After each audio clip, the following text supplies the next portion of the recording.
आज सांग माने मिसिकी आसी जाइथिलु बाबा दुत्तिकेश्वरଙ୍କ मंदिर को। हाँ तो मु तमर सूर्यमणि नयागढ़ टका। तो आज मु सकाळु सकाळु बाहरी पड़िथिली बाबा दुत्तिकेश्वरଙ୍କ मंदिर को जीवा पई, कारण आज होउची मो सांग शुभम रो जन्मदिन। आउ तापरे आमे आसिकी पेट्रोल टांकी रे गाड़ी रे पेट्रोल लोड कर देइथिलु। आउ गाड़ी रे पेट्रोल लोड कर साला परे आमे चलीथिलु सीधा बाबा दुत्तिकेश्वरଙ୍କ मंदिर को।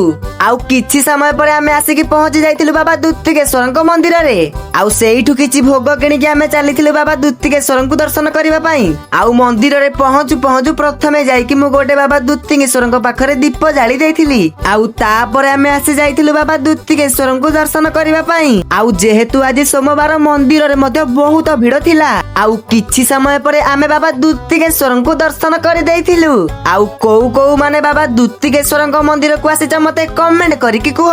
आउ किछि समय मंदिर भितरे बुला बुली करिकि आमे घर को फेरी जाइथिलु। हौ आजिर मिनी ब्लॉग को एतिकी रे शेष करूची। भलो लागिथिले फॉलो आउ सब्सक्राइब कर दबो।